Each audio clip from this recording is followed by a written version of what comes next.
لکھا ہے کہ جب جناب سیدنا ابو بکر صدیق رضی اللہ تعالیٰ عنہ نے حضرت عائشہ کو پوچھنے کے لیے کہا نا، تو ساتھ وعدہ بھی لیا تھا کہ جو نبی علیہ السلام بتائیں آ کے مجھے بتانا بھی۔ یہ واپس آئی ہیں، آ کر کہتی ہیں، عرض کرتی ہیں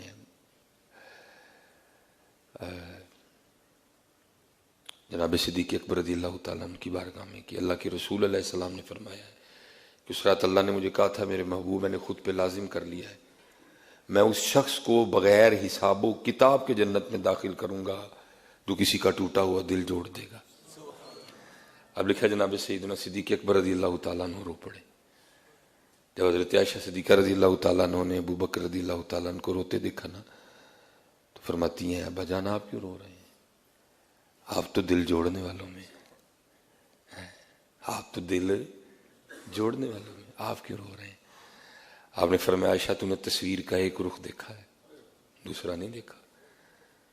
نبی علیہ السلام فرما رہے ہیں اللہ نے کہا تھا اس رات ہے محبوب میں نے خود پہ لازم کر لیا ہے، اس شخص کو بغیر حساب و کتاب کے جنت میں داخل کروں گا جو کسی کا ٹوٹا ہوا دل جوڑ دے گا۔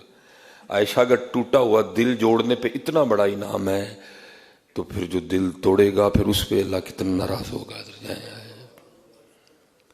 اگر دل جوڑنے پہ اتنا بڑا انعام مل رہا ہے تو جو دل توڑے گا عائشہ یہ بھی سوچو پھر اس سے اللہ کتنا ناراض ہوگا، پھر اس کی سزا کیا ہوگی۔ اس لیے جی بڑا تقریباً دل اس سے ٹوٹتے ہیں، جب اس کا استعمال ٹھیک نہیں نہ کرتے پھر بہت بہت کچھ ہوتا ہے۔ اس کی بڑی حفاظت کرنا، اس کی بہت حفاظت کرنا ہے۔ کوئی ایسا جملہ، کوئی ایسا فکرہ جو کسی کا دل توڑ دے نہیں۔ اسی لیے تو حضرت جی وہ والا جو اسلام ہے نا وہ اب نظر نہیں آتا حضرت۔ اب اسلام ہے، محفلیں بہت بہت بڑی ہیں، بہت بہت کچھ ہو رہا ہے، لیکن وہ اسلام ہے۔ لکھا ہے محبوب علیہ السلام کے ایک صحابی تھے بڑے غریب۔ اب اس کا یہ مطلب تو نہیں ہے کہ غریب محبت نہیں کر سکتا، محبت کر سکتا ہے جی، اور ان کو بھی نبی علیہ السلام سے بڑی محبت تھی۔ اب انہوں نے دیکھنا کہ جو امیر صحابہ ہے نا وہ نبی علیہ السلام کی بارگاہ میں تحائف پیش کرتے تھے۔ کسی نے آتے ہوئے کھجوروں کی ٹوکری لے آنی، کوئی آیا تو وہ اپنے علاقے سے انجیر لے کے حاضر ہوا ہے، کسی نے آنا تو اس نے شہد لے آنا۔ اب وہ تھے بڑے غریب، اب دل ان کا بھی چاہتا تھا کہ میں بھی اللہ کے رسول علیہ السلام کی بارگاہ میں کوئی تحفہ پیش کروں۔ پہلے تو یہ تھا کہ تحفہ پیش کیا کروں، اب انہوں نے ذہن بنایا کہ انگور جو ہے نا وہ نبی علیہ السلام کی بارگاہ میں بطور تحفہ پیش کرنا ہے۔ اب تھے غریب، آمدن بہت کم تھی، تھوڑے تھوڑے پیسے جوڑنے شروع کیے اور اتنے پیسے اکٹھے کر لیے کہ جس سے انگور خریدے جا سکے۔ بازار گئے، انگور خریدے۔ اب کیونکہ پیش کر رہے تھے نبی علیہ السلام کی بارگاہ میں، تو جس کو ہم اپنی پنجابی میں کہتے ہیں نا کہ جھوٹے نہیں کرنے ہیں، انہوں نے چیک نہیں کیے کہ انگور میٹھے بھی ہیں کہ نہیں ہیں، نبی علیہ السلام کے لیے تھے، انگور خرید لیے انہوں نے۔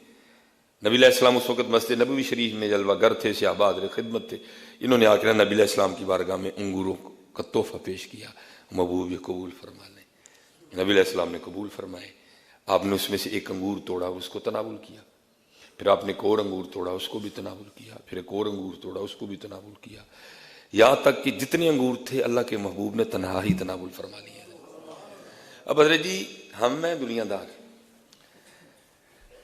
لیکن یہ میری بات یاد رکھیے کہ جو محبوب ہوتا ہے نا اس کی ایک ایک ادا محب کی جان لیتی ہے۔ سامنے حضور کے محب بیٹھے تھے، عاشق بیٹھے تھے، سارے ان کی جان نکل رہی تھی، کیونکہ نبی علیہ السلام کا طریقہ مبارک یہ نہیں تھا کہ کسی چیز کو تنہا تناول کرنا یا تنہا نوش کرنا۔ آپ کا طریقہ مبارک تھا، آپ اپنے صحابہ میں چیز کو بانٹا کرتے تھے، چیز تھوڑی بھی ہونی نا، یہ حضور نبی علیہ السلام کے جو ہے نا آپ کی برکت ہوتی تھی کہ تھوڑی بھی کئی ہزار صحابہ کو کفایت کر جایا کرتی تھی۔ تھوڑے ایک پیالہ دودھ کا ہونا، نبی علیہ السلام نے پہلے خود اس میں سے تھوڑا سا نوش کرنا، پھر اس نے چلنا، کئی 100 صحابہ نے پی جانا، کم ہونا تو دور کی بات، دودھ اتنے کا اتنا ہی رہنا حضرت۔ اب صحابہ دیکھ رہے ہیں کہ نبی علیہ السلام جو انگور نہیں عطا فرما رہے، سب دیکھ رہے ہیں انگور بھی وہ ہیں، گچھا بھی وہ ہے جس نے حضور نبی علیہ السلام کے دستے مبارک کو چوما ہے، اس میں سے کئی انگور ایسے ہیں جنہوں نے حضور کی انگلیوں کو چوما ہے، ان میں برکت آ گئی ہوئی ہے۔ اب سب صحابہ آس لگائے بیٹھے ہیں کہ کچھ ہمیں بھی ملے گا اس میں سے حضرت۔ کچھ اس میں سے ہمیں بھی ملے گا، لیکن کیا ہے، نبی علیہ السلام نے سارے انگور تناول کر لیے. وہ صحابی بڑے خوش ہوئے، کیسا تحفہ قبول ہوا. قبول بھی فرمایا، پھر سارے انگور کھائے بھی اکیلے ہی. اتنے پسند آئے محبوب کو میرے انگور، کسی کو نہیں دیے، اکیلے کھائے میرے انگور سارے کے سارے. وہ اجازت لے کے چلے گئے. اب جو صحابہ تھے وہ عرض کرتے ہیں محبوب کوئی خطا ہو گئی ہے؟ فرمایا نہیں. عرض کی محبوب پہلے کبھی اس طرح نہیں ہوا، کوئی چیز آئی ہو تو محبوب نے غلاموں کو عطا نہ فرمائی ہو، آج پہلی بار اس طرح ہوا ہے کہ سارے کے سارے انگور آپ نے تناول کر دیے. ہم تو گھبرا گئے، کہیں اللہ کا رسول ہم سے ناراض تو نہیں ہو گئے، کہیں اللہ کا رسول ہم سے ناراض تو نہیں ہو گئے. آپ نے فرمایا نہیں، ناراضگی کی کوئی بات نہیں، اصل میں میرا یہ صحابی بڑا غریب ہے، اس کا جی چاہتا تھا مجھے کچھ تحفہ پیش کرے. تو اس نے بڑی مشکل سے پیسے اکٹھے کیے، بازار سے انگور خریدے، لے کے آیا. کیونکہ انگور میرے لیے لایا تھا، اس نے چکھے نہیں کہ انگور کھٹے ہیں کہ میٹھے ہیں. جب میں نے پہلا انگور کھایا تو وہ کھٹا تھا، جب دوسرا کھایا وہ بھی کھٹا تھا، جب تیسرا کھایا وہ بھی کھٹا. میں سمجھ گیا اب سارے ہی انگور کھٹے ہیں.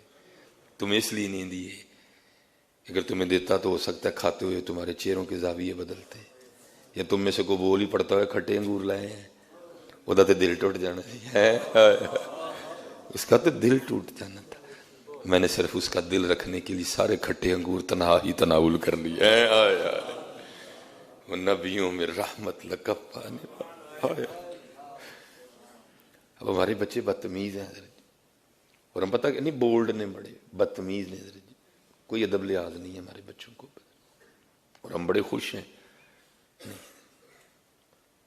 یہ تھا، یہ ہے نبی علیہ السلام کا اسلام، پردہ داری، دل جوئی. سارے کھٹے انگور اللہ کے محبوب نے تناول کر لیے. وہ نبیوں میں رحمت لقب پانے والے، مرادیں غریبوں کی بھر لانے والے، وہ اپنے پرائے کا غم کھانے والے. اتر کر ہیرا سے سوئے قوم آیا، ایک نسخہ کیمیا ساتھ لایا. آؤ یار کچھ اپنے کنڈے چنیے اور کوشش کریے کہ لوگ ساڑیاں زبانہ تو محفوظ